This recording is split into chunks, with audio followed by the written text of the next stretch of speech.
Excellency, the Council of Governors has 3 executive committee members who run the affairs of the Secretariat together with the Secretariat, and it's the Chair, the Vice Chair, and the Whip is Governor Stephen Sang of Nandi. We have Governor Muthomi Njuki, who is our Chair of the Health Committee of the Council of Governors. We have Governor Cecily Mbarire, Governor of Embu County. She chairs resource mobilization for us.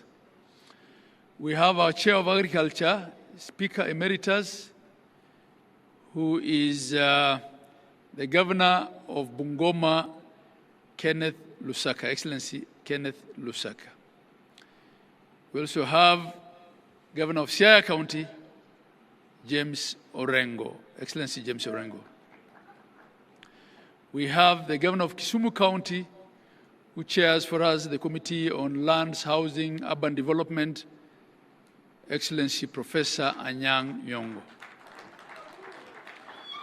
And Your Excellency, the many deputy governors also in attendance. But okay, we have other governors there. Governor Irungu Kangata of Muranga, Governor Simon Kachapin of West Pokot, Governor Dr. Wilbur Otichilo of Vihiga County, and Governor Professor Hilary Barchok of Bomet County. Thank you very much. Excellency, Right Honorable, there were other governors here, but some of them had to attend to other matters. The others? Your Excellency, I was only looking at this side. On that other side, we have Governor Julius Malombe, Governor of Kitui County. He's a returnee governor like me. There are 8 of us who served in the first cohort and were out and were re-elected. Your Excellency, I had a written speech here, but because we're all saying the same thing, I decided today I'll not read it. I'll just talk off the cuff, because the speech that people are waiting for is your speech.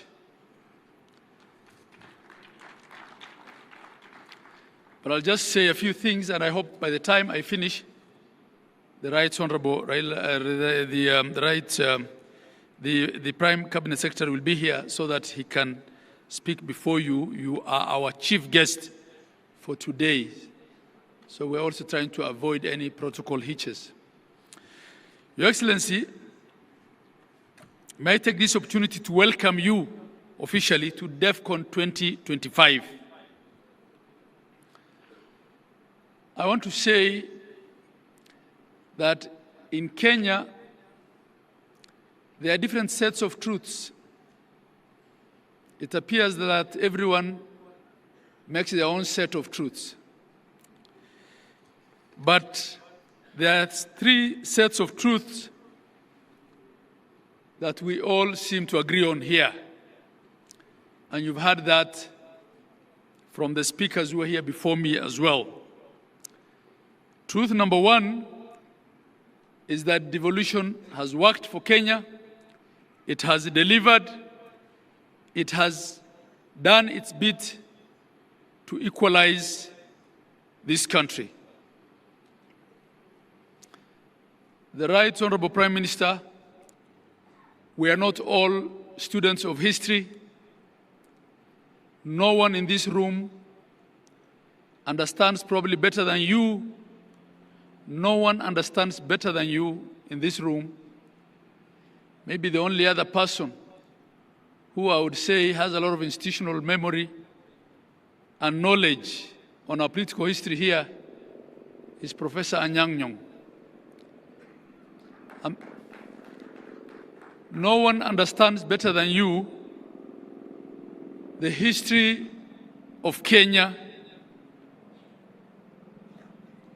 the first administration that we had, the system of Majimbo, how the Senate was killed, how they were made to serve the remaining bit of their term in the National Assembly then, and how a seat was created for each senator in their rural district, and with it ended devolution.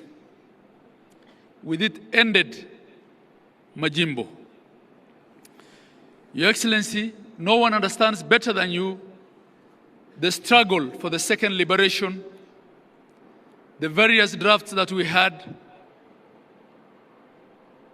the Yash Balgai team, the Bomas draft, and what then became the final consensus position of forming 47 governments based on the 1992 district boundaries. Devolution was your fight. It remains your fight, Your Excellency.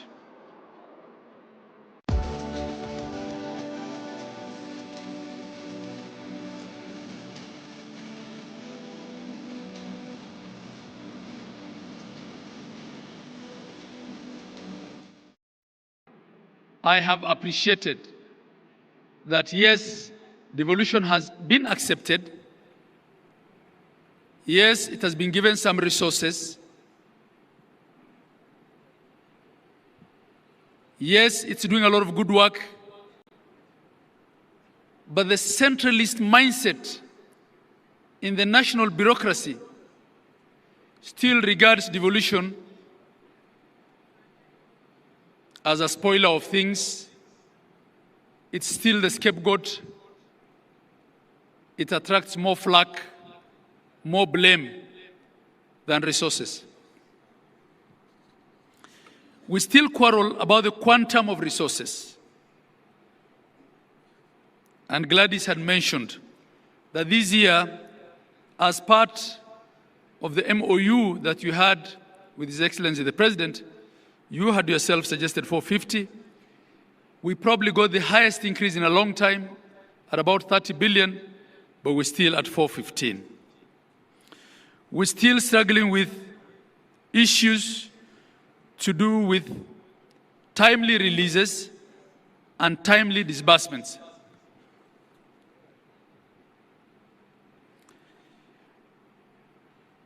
And what this does, Your Excellency, is that we end up in a situation where a nurse at Kenyatta National Hospital receives her salary at the end of the month, but in some counties, they have to wait for 3 months because not all counties have arrangements with commercial banks.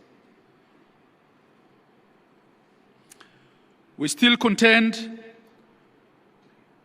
with the question of respecting the functional integrity of the county governments, the question of clawbacks of functions that have been devolved, and the question of resources following functions. There's still a lot of duplication. There are things that ought to be done by the counties, which are still being financed through national government ministries, departments, and agencies.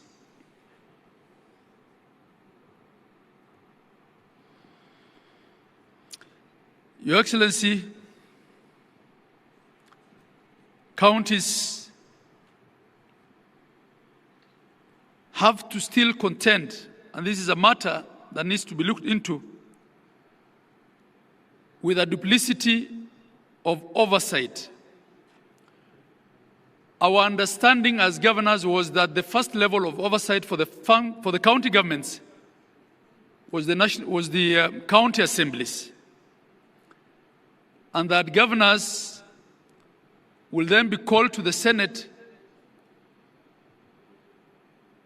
not as the first level of oversight, but to clarify certain things, probably audit reports, annual audit reports. And in fact, having served in the first cohort of governors, we only used to get invitations from the Peak Park Committee then. But now it's become customary that governors have to be called by departmental committees of the Senate. Your Excellency, whilst to date, not a single MCA, not a single member of parliament has had to be recalled. We have had at least 4 governors impeached, and I think there have been as many as 7 or 8 attempts. I had it on my phone. I can't remember offhand. How many? Mary? 8 attempted impeachments, many of whom were salvaged at Senate. The question then begs, Your Excellency, is it only governors? Are Kenyans only electing the wrong governors?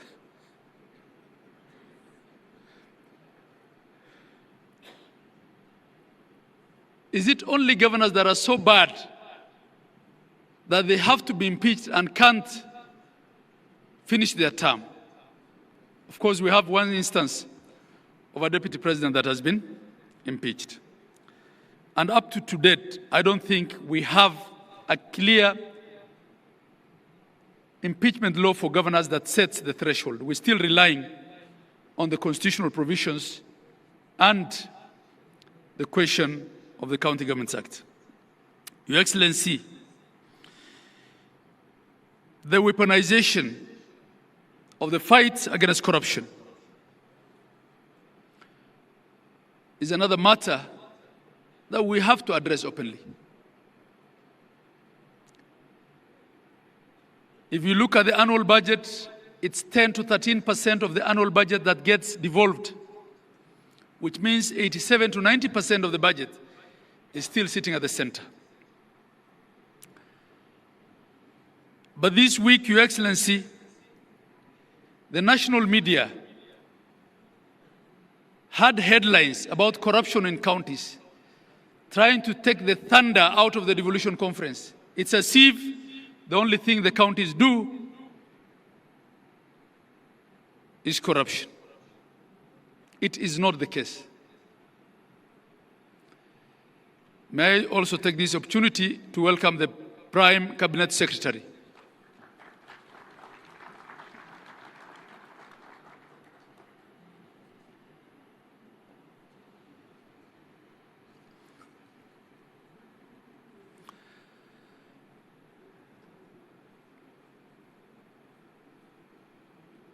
You're most welcome, the Prime Cabinet Secretary. Karibu.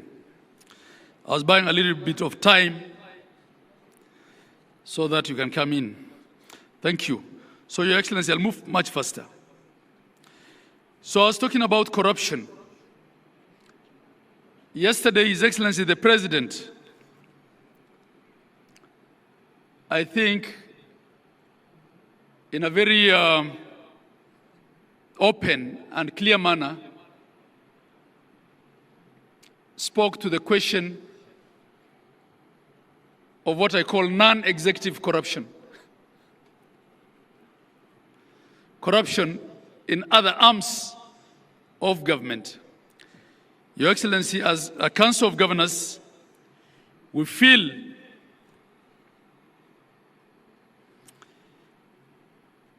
that the fight against corruption has unfairly targeted governors, and it has been a case of calling devolution a bad name so that along the way there's a reason to kill it. That's not to say there's no corruption in counties. We have admitted as Kenyans that corruption pervades every aspect of our life. All we're saying is, let's fight all corruption. Your Excellency, I'm reminded that a lot of the governors who left office are in dire straits economically. Would actually want to be told how many of the choppers at Wilson belong to governors or former governors. Some of our colleagues who left office cannot afford to buy fuel. Yesterday, we had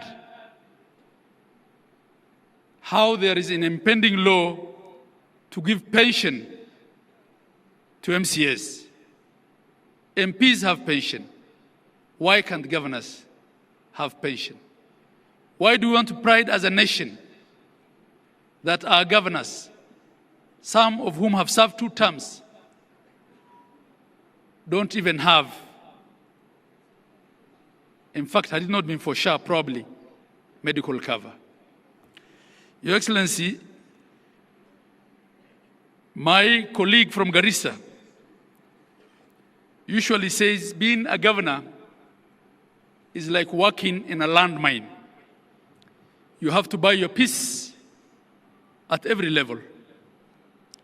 I don't think that is what devolution was meant to be, Your Excellency. And I'm saying these things because, coming back to the truths, the second truth is that you are the father of devolution. And I feel comfortable saying these things in your presence because I know you can address them and address all of us effectively on them. And the last truth, Your Excellency, before I call the Prime Cabinet Minister, Prime Cabinet Secretary rather, is that you remain the underwriter of political stability in Kenya.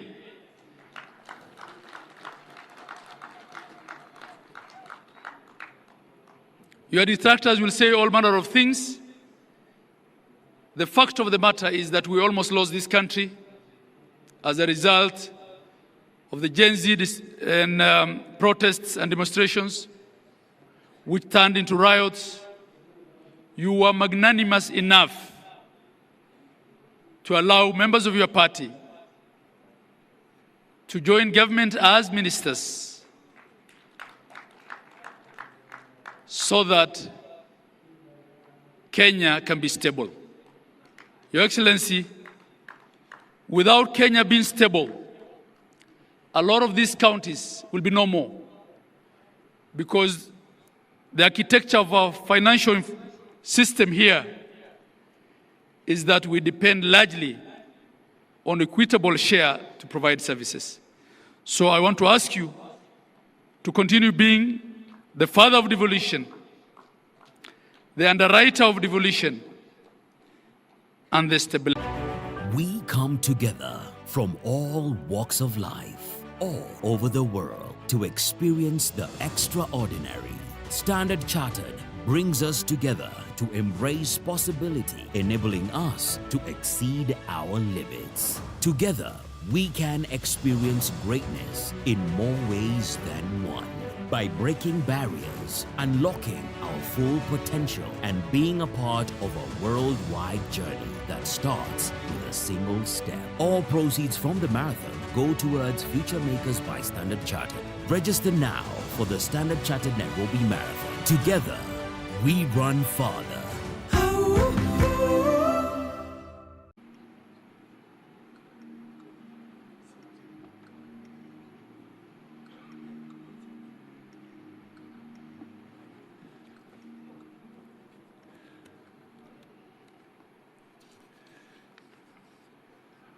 Homabay hoye!